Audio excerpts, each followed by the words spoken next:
Hi everybody, Gary Olsen here in the studio. Welcome.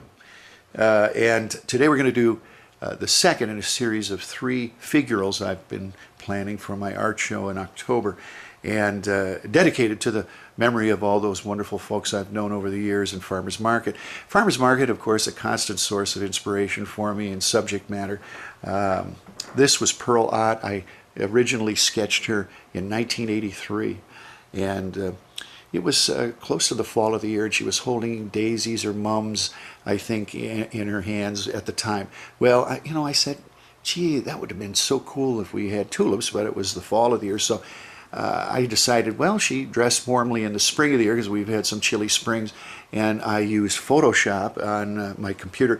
Hey, I'm not averse to technology, especially in this application. So I merged my 1983 sketch with some photographs of tulips I had, and I think that's so marvelous. I'm going to love painting those tulips.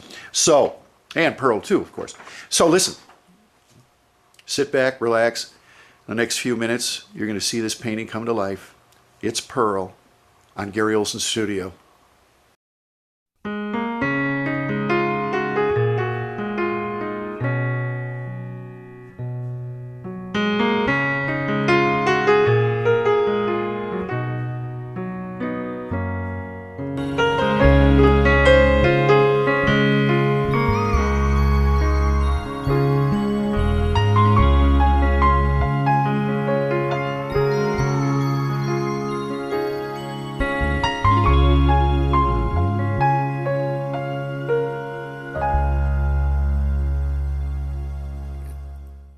Okay, here's the palette for this particular portrait, and these are my flesh tones. I've got titanium white, and I combine that with raw sienna, burnt sienna, and raw umber. And now I have a little bit of orange, and I'm combining that across the palette to warm the colors up. You don't want to use too much of that, otherwise you'll look a little jaundiced. Now, shadows. Shadows are important. And so I combine alizarin crimson and ultramarine blue to create the right kind of shadow, and I introduce that into this part of the palette right there. And that should work. A little more ultramarine blue and we'll be fine. Now, the reason I do this ahead of time is so that I know where to squirt out more paint to continue combining my colors as I need them. But for this particular test, I like to have everything in small doses. It keeps the palette organized, and it also keeps it clean so I don't contaminate my palette with colors I don't want in the mix.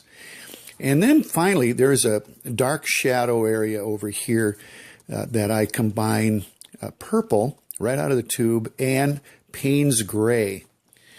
And there you have it. Perfect. Now I'm going to have to do the babushka. She's wearing a headscarf. And I have a little bit of red over here, which I'm going to combine with some white to create just the right shade of pink. There you have it.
Well, that's number 2 of our triptych, our 3 figurals, all dedicated to the farmer's market, a continuous source of inspiration to me these many years as an artist. And our third one is kind of a mystery. I've got a plan, but I haven't spoken to the model yet. This is someone who's still very much alive, and he's a friend of mine, and he's a fixture in farmer's market, has been there many years, and I should be seeing him in another couple of weeks, and when I do, I'm going to ask him to pose, and we'll see if it all comes to fruition. So, wow, a cliffhanger. Listen, thanks for joining me on Gary Olsen's studio, and try painting.